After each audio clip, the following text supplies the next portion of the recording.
Abazadde tubakubiriza mukadde nga kano mujjukire okuwerekera abaana abato nga baddayo masomero. Tuzze nga poliisi nga turegisteringa emisango osanga nti abaana abatenyo abo bwe mutabawerekera waliwo abantu enkozi z'ebibi ezitaking advantage ne babawamba jeje emisango gyotera okuwulira nga baagala ssente ku bazadde. Then era nga kyekimu ku ekyo naye wano nga twagala okuvaayo especially nga twogera ku baana ab'obuwala kubanga abo bo bali more vulnerable than ab'obulenzi. Is it, am I correct? Ab'obulenzi? Okay. Yes. So tusaba nti nga abazadde muteekemu ku maanyi. Then n'obudde bwe batambuliramu nti obudde bwe buyitirira ennyo especially nga ekiro vulnerability y'abaana yeeyongera. Ate awo we tusabira ddala nti either abaana batambula ne bannaabwe nga batambulira mu groups kubanga tumanyi nti waliwo amasomero agamu agasomesa abaana paka obudde obwawalako. Waliwo olusi bwe muba ndoza mutera okulaba abaana abamu nga bava ku masomero saawa emu ez'ekiro. So ekintu ekyo nakyo twagala mukitunulemu ng'abazadde. Abaana bwe muba mubatwala mu bisulo tusaba mukebere nnyo suitcases zaabwe oba boxes ze batwala. Abamu bwe muba temwegendereza bulungi mujja kusanga nga batutte ebiragalalagala ku masomero. Abalala batwala n'ebisi, ebiso, ebintu ng'ebyo, especially abaana ababa bakuzeekuzeemu mu myaka.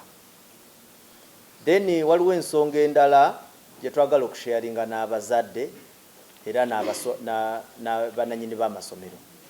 Abaana abamu babeera n'endwadde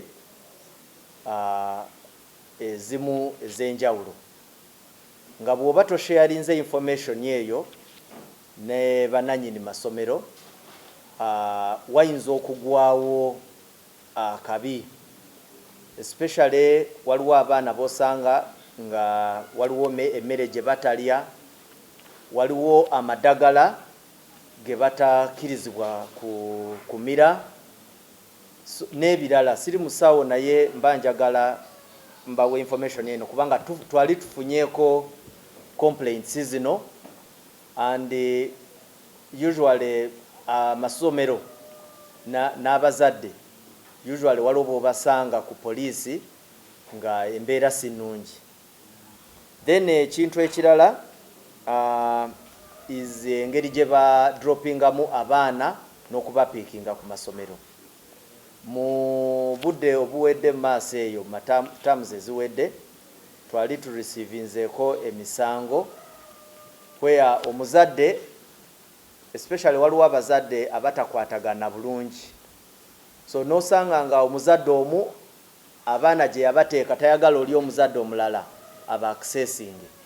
So oli omuzadde omulala bw'agenda naye okukima omwana oyo amukima ate n'amala n'amubuzaawo. So n'osanga nti omuzadde ono yali atuteyo abaana lesse nti ye maama, n'osanga nga maama aguddewo omusango ku ssomero olw'okukkiriza omuntu atamanyiddwa okutwala omwana we. Emisango egyo tugirina ku poliisi. Yes, tutera ogituulamu ne tugigonjoola naye gye gigenda okugwera ng'erinnya ly'essomero lifunyeemu obuzibuzibu. So tubakubiriza timugezeeko nnyo okulaba nti ebintu ng'ebyo mubigonjoola n'essomero. Eri bannannyini masomero mugezeeko nnyo okuteekawo security ku miryango n'okukebera abantu abayingira n'abafuluma because kintu kikulu nnyo. Era nga bwe nkyogeddeko ani akkirizibwa okupiikinga omwana ku ssomero ani amuleese. Record muziwandiise mutya bwe tujja enkya okunoonyereza nga poliisi bwe tukebera mu bitabo byammwe omuntu oyo tusobola okumunoonya ne tumugwako kubanga waliwo bw'osanga nga bakozeseza erinnya limu nti Mike oba Michael oluusi n'ennamba gye bataddeko digits teziwera so ebintu ebyo usually bitera okuba ebikulu ennyo nga investigations zitandise.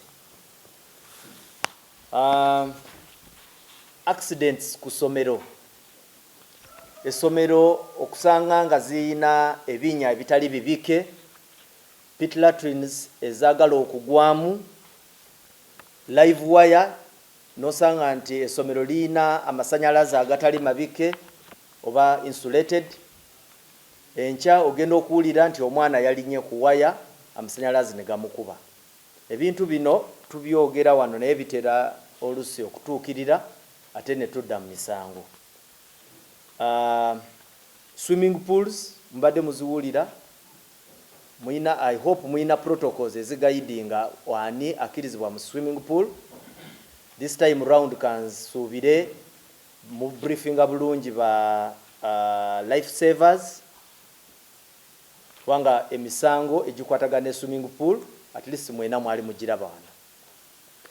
Emiriro mubadde mugiwulira ate nga mugiraba, so making sure nti muyina ebirwanisa emiriro gino nga fire extinguishers abayinamu ku obusobozi osobola n'okubeera ne fire hoses, kwegamba ebipiira bino ebyamaanyiko ebirwanisa emiriro. So tubakubiriza mugezeeko nnyo okugoberera advice zaffe zino. Banks ne institutions endala zonna ezikwata ssente z'amasomero, mu mulembe guno twalibadde tusuubira nti musomesa amasomero n'abazadde okukozesa digital platforms okusasula ssente so that twewale emijuzo ku banks. Kubanga abafere ku banks oluusi nabo bajja ne bakolawo ne babuzaabuza abantu ababaze okubankinga ssente.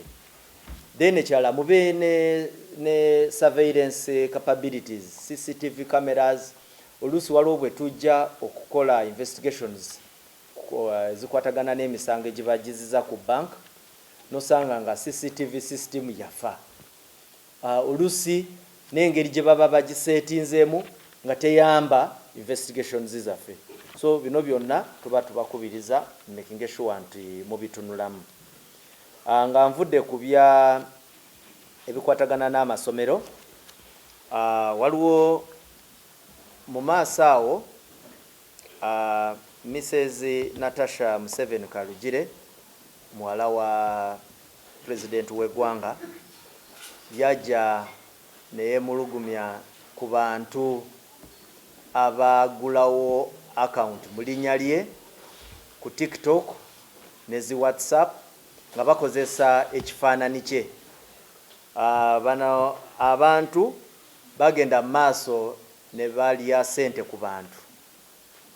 Nga security twayenyigiramu ne tusanga nti abavubuka bali bana era nga baoperatingira Iganga nga mwe muli Isabirye Ashraf, Mulondo Rahman, Kakaire Zubair ne Egesa Sharif. Bano abavubuka bwe twabakwata twabasanga ne simu cards nyingi ne simu ze baali bakozesa, era bwe twogerera tubayina nga tugenda kubatwala mu mbuga z'amateeka ku misango egyo.